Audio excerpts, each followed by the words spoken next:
Tyson, the season's upon us. Hard to believe we're out here at Jobbing.com Arena, just moments away from the start of the campaign. The Rangers are going to be in town. I know you're excited, so am I. Absolutely pumped. We got our coffees, we got our juices. Right. Let's get it going. Let's talk a little hockey. So finally, ownership. I mean, I've only gone through it for a couple of years, but you and Bob Heathouse on the radio side, you've gone through it forever. I mean, this is what we've been looking for. You know, it kicks off the season the way we want it to be, and now it's an even playing field. Well, I think for me, it's been like a 50-pound weight off my shoulders. I can't imagine what it's been like. That's all? It's like working with me, right? I can't imagine what it's been like for Shane Doan or Don Maloney, like you mentioned, being able to, you know, run his franchise like everyone else in the NHL. The players now can just focus on hockey instead of worrying about all the business stuff. They don't have to hear it from their wives. There are no excuses, right? I mean, that's the thing. You know, that's all behind them. So now they can concentrate on hockey. That's a good thing. Yeah, without a doubt. And that's, I think the message in training camp is from Dave Tippett is like, all right, it's over. It's time to look forward. The excuses were last year, the last 4 years. We didn't make the playoffs. That's number one. That's all they're talking about. We didn't make the playoffs. Things have to get better here. And the other thing, too, is I don't think it really permeated all that much into the room. I remember 2 years ago in the Western Conference, you never heard anything about ownership. You didn't hear anything about it last year either, Tyson. Well, I think they say the right things. Yeah. I think it was in the locker room. Okay. No matter what they say, you know, talking to Shane Doan off the record, of course it's in the locker room. People are talking about it. You know, they want to buy houses. Their wives are, like I said, their wives are in their ears. You know, that's, for a hockey player, it's hard enough to play the game, let alone have to worry about all those other issues. But like you said, it's time to turn the page, move forward. We got great ownership, and that's all that matters. Well, what about in the locker room? Let's talk a little bit about Mike Ribeiro, because I think Mike is going to come in here. He's going to instantly help the power play. But what about a guy like Mikhail Bodker playing on the left side of that line? I mean, it's not just what Ribeiro can do, right? But it's also what he's going to do for guys around him. Well, again, Shane Doan talked about just how much easier things are going to come when you play with a skill like that, like Ribeiro. We saw it with Ray Whitney, and you know, the year that Radim Vrbata had. He had 35 goals that year. Last year, Steve Sullivan came in to replace him. It didn't work out. But a guy like Mikhail Bodker, he's on that line, but he has to finish. This is a big year for Mikhail. I think he does a lot of good things at the end of the game. He puts you on the edge of your seat, but he has to. If you're going to play with Ribeiro, you have to make sure you finish those opportunities. I expect big things out of Mikhail. Yeah, and I think the other guy, the key in the lineup going into the season is a guy like Lauri Korpikoski, because Max Domi got sent back to junior. They figure that's the best move for him at this point of his career. But I look at a guy like Lauri Korpikoski on that second line, playing with Martin Hanzal and Radim Vrbata to start the season. This guy is one of the players like a Bodker, I think, that needs to come through offensively for this team to have success. Yeah, he had a little bit of a quiet year last year. A lot of guys did. He maybe overachieved a little bit the year before, but he's got all the skills. He can skate like nobody else on this team. He can defend. He's a Dave Tippett type of player, and now he's going to be given an opportunity this year to play with Martin Hanzal and Radim Vrbata. He's bigger too. He's put on about 10 pounds. Yeah, and I just think at the end of the day, he's another guy that has to finish. He's getting a chance. He's just like Mikhail. He goes, you're out there, you're watching him, you're like, oh my God, what a game he had. But at the end of the game, he doesn't have anything to show for it. So this year, he has to start putting pucks in the back of the net.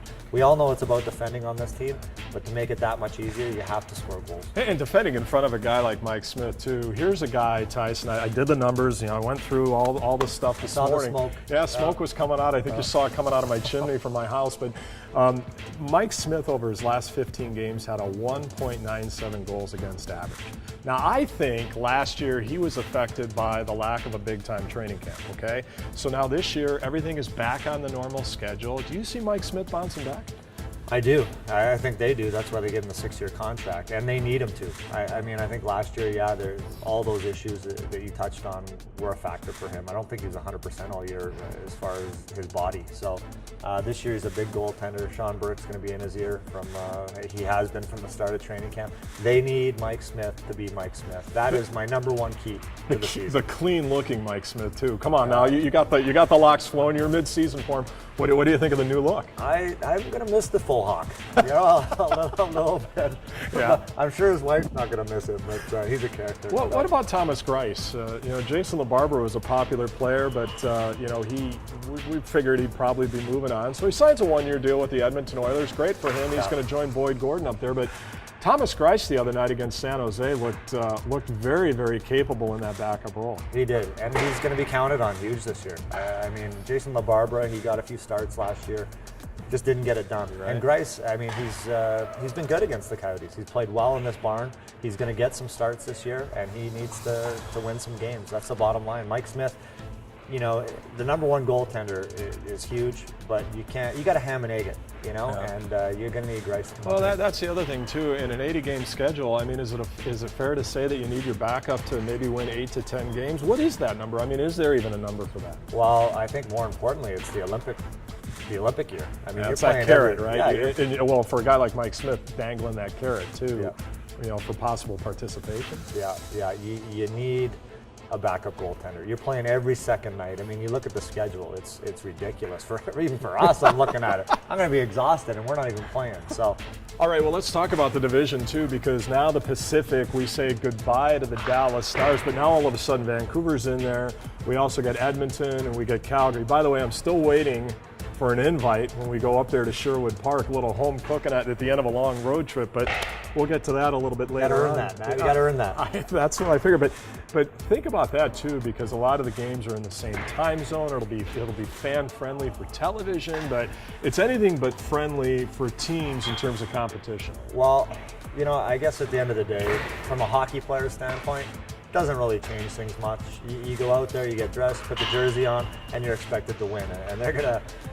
The Pacific Division has always been tough. I think it just gets that much tougher for me because the travel. I think San Jose is the only team that travels more than the Phoenix Coyotes, and it doesn't help now that you're going up to Canada, that many more times. You're crossing the border. We all know what kind of pain in the butt that can be at times. Yep. So I think the travel is the biggest thing, and Dave Tippett, it's going to be big this year with the Olympic schedule, with the extended travel, how he manages his days off to make sure his players are rested. Well, last year, if you go back, remember last year they didn't have a full practice day, I believe, until, they maybe had 1 or 2 through the first half of the season. It seemed like we were always traveling. That's the other thing I think you got to factor in too is maybe early on more days to practice. And coming out of training camp, I think they wanted to get their roster in shape early so that they could get their systems rolling. Yeah, systems are always important for every team, but Dave Tippett's type of system, yes, you've added more skill in Mike Ribeiro. There's some youngsters that are going to add some skill to the lineup as well, but it's all about their systematic play, how they defend. At times, they're like robots out there, and that's how this team needs to play to have success. But again, it's going to be about managing the schedule, making sure the players are well rested. But the other thing is they have a great veteran group in that locker room, and that's what gets you through the dog days of a schedule. So I think the Coyotes definitely have the advantage in that department. So where do they end up? I mean, my feeling is you've got real good goaltending in Mike Smith. You've got great leadership in the room. You've got guys that we know that can put the puck in the net.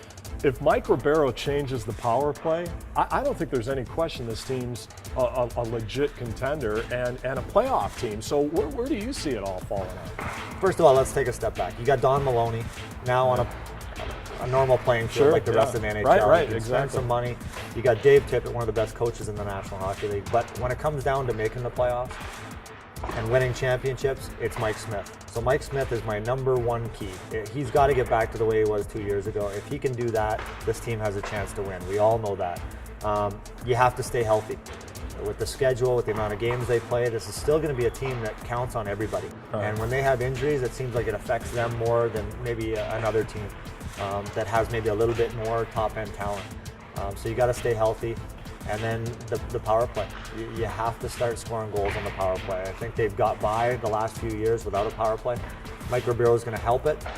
One guy doesn't change the power play, let's be honest, but it's definitely going to help it. The emergence of Oliver Ekman-Larsson, maybe a Rundblad, can really get it done out there. So it's going to be interesting to see how it goes, but those are my 3 big points. Yeah, I think David Rundblad's interesting. He's an interesting player. You know, Dave Tippett talked about, you know, you just got to let him go out and play his game. He is what he is, and he's made great strides. You mentioned too how you think he's come along in the preseason as well. I mean, they're 8 deep right now at the blue line. Well, and we talked about it the other day in practice. I believe that, you know, you asked me about Oliver Ekman-Larsson. Well, Oliver Ekman-Larsson, people forget, they only see now what he's doing out there and how he's playing 30 minutes and so efficient, playing against other teams' top lines. Well, his first year here, he wasn't that player. We were all going, can this kid can he play? Is he going to be that good? You know? So now I think that's the same thing with Rundblad. We're sitting there going, can he do it? Can he not do it? You know? But I think this is the year that he needs to step forward like Oliver did a couple years ago. Can you believe it's our 3rd year in the booth? I mean, for a guy like yourself, it must feel like 3 days working with me, right? Feels like 10, I was going to say. I'm getting gray hair. I'm starting to look more like you every day. Welcome to the club. Come on. I think it'll be a lot of fun. Yeah, it's going to be a fun year. I'm excited. Team's going to be good. Fans are going to be jumping. I can't wait for Thursday night.